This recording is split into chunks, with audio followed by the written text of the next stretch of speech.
Hazarfen Ahmet Çelebi 1609 yılında dünyaya gelmiş. 17. yüzyılda Osmanlı Devleti topraklarında yaşamış olan Müslüman Türk bilgindir. Asıl adı Ahmet Çelebi olsa da sonradan Hazarfen olarak anılmasının sebebi çok şey bilen bir bilgin olmasıdır. Hazar, Farsça kökenli bir sözcük olup bin anlamına gelmektedir.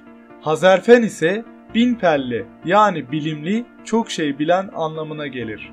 Hazarfen Ahmet Çelebi'yi önemli kılan olay ise yapay kanatlar kullanarak uçabilmeyi başarmış olan ilk insan olmasıdır.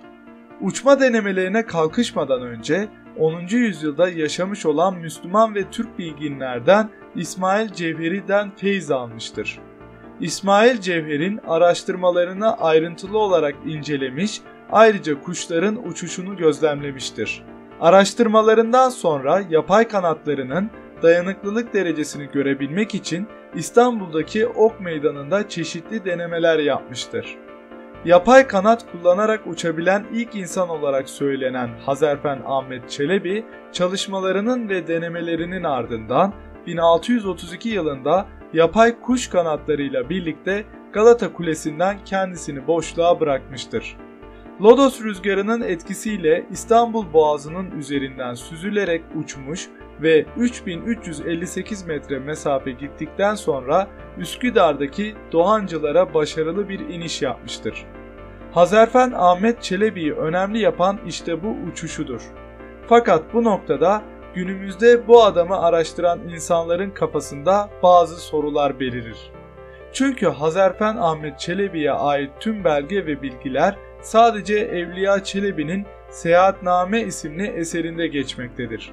Sorun ise bu noktada ortaya çıkmaktadır. Çünkü Evliya Çelebi Seyahatname'de olayları biraz abartılı ve kulağa fantastik gelecek şekilde anlatmıştır.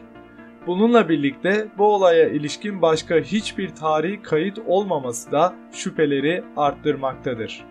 Eğer Evliya Çelebi haklıysa bu dünya tarihinde kıtalar arası gerçekleşen ilk uçuştur. Hazarfen Ahmet Çelebi sahip olduğu bilgi, beceri ve cesaretinden dolayı sultanın kendisinden korkmasına neden olmuştur. Bu nedenle sultan tarafından altın ile ödüllendirilip Cezayir'e sürgün edilmiştir. Sürüldüğü Cezayir'de 1640 yılında hayata gözlerini yummuştur. Olayı aerodinamik bilim açısından analiz eden uzmanlar böyle bir uçuşun gerçekleşemeyeceğini bazı parametreler ve hesaplarla ortaya koymuştur. Galata Kulesi'nin tepesi ile Doğancılar Meydanı arasındaki yükseklik farkı yaklaşık 86 metre ve iki nokta arasındaki mesafe de 3558 metredir. Yapılan hesaplamalara göre Hazarfen Ahmet Çelebi 1/41 süzülme açısıyla yol almış olmalıydı. Yani yatayda 41 metre yol alırken düşeyde en fazla 1 metre alçalması gerekiyordu. Oysa günümüzde en hafif malzemelerle yapılmış olan benzeri uçuş aletlerinde bile bu orana ulaşmak neredeyse imkansızdır. Ayrıca olayda anlatıldığı gibi denizler ve büyük su birikintileri üzerinde termik hava akımı bulunmaz. Dolayısıyla konunun uzmanları teknik olarak bu uçuşun mümkün olamayacağını belirtmiştir. Tabii o tarihte ne olmuştur?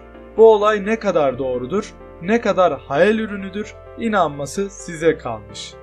İzlemiş olduğunuz videoya benzer konularda ya da ilginizi çekebilecek başka konularda bilgilendirici videoları gözden kaçırmamak için kanalıma abone olabilir ve kanalımı yakından takip edebilirsiniz.